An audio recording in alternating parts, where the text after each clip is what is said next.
Last summer, Black Myth Wukong came out of left field and revolutionized the Western audience's opinion of what Chinese game manufacturers were capable of. While Wuchang was a success, fans of Soulslike games immediately found themselves entangled in a battle. Was Black Myth Wukong a Soulslike, or just a fan RPG? Regardless of which side of the debate you fall on, Wuchang, Fallen Feathers is the next big thing out of the Orient, and this one is unequivocally a proper Soulslike game. Wuchang, Fallen Feathers makes absolutely no bones about what games inspired its world. There's undertones of Bloodborne, though instead of flirting with the idea that the protagonist might possibly become a monster, Wuchang herself is afflicted with a deadly feathering disease that eventually steals the memories, the mind, and eventually the body of its host. The key to her survival comes from understanding the benefits of this affliction and using its demonic power in order to enhance her abilities. The key to her survival comes from understanding the benefits of this affliction and using its demonic power in order to enhance her capabilities to hopefully save what's left of the Shu Kingdom from total ruin.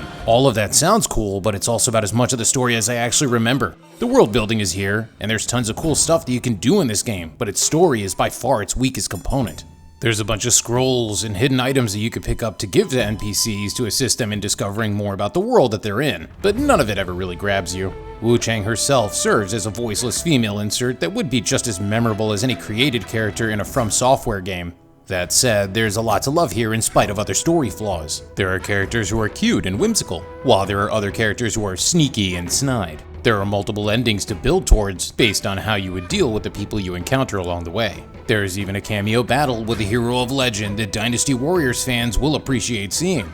Not only is this game incredible looking, but it's only $50. They took a page right out of the Clair Obscure Expedition 33 playbook, and hopefully it pays off for them. There's some incredibly satisfying scenery to be found as you pan around the ancient Chinese bamboo forests, and some of the mines look like they're straight out of the devil's imagination of the underworld. The combat in Wuchang, Fallen Feathers is fast and fluid, though it almost gets in its own way sometimes, even though they were going for some unique combo possibilities. Though the game allows you to click the left analog stick and perform a quick switch to swap weapons while attacking, enemies don't typically get stunned long enough to see it fully play out. More often than not, you wind up trying to sprint or flick the stick to avoid an attack and mistakenly swap weapons, often leaving you open for a counter, and in some situations outright death by grab attacks or getting Sparta kicked off the side of a tower. If you're heavy on the left analog stick like I am, do yourself a favor and remember to unequip your second weapon so you don't put yourself in an unfavorable situation. There's a lot going on with Wuchang's combat, and while it's always good to have options and possibilities, a little less variety and a little more focus would have likely been for the better. Eventually, you'll unlock Temperance, and you can embed bone fragments that grant different passive bonuses to your currently equipped weapon, with the biggest and most important component being the Bone Needle.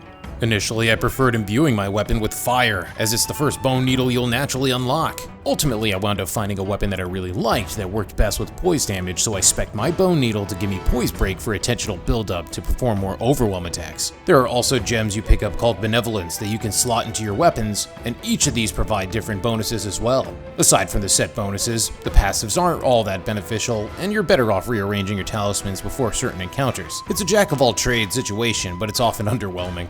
What's more interesting is that Wuchang shies away from being fashion souls, as you'll often want to swap your gear to give you the most protection for the encounter. Bosses hit hard but don't use much magic? Throw on gear that gives you defense against their weapon type. Boss has a sword but also does lightning damage? Better guard up against that stat. Trust me, the slashing damage is the least of your concern when paralysis builds up. Once you reach a certain threshold, you will get a buff that makes you both dish out and take more damage.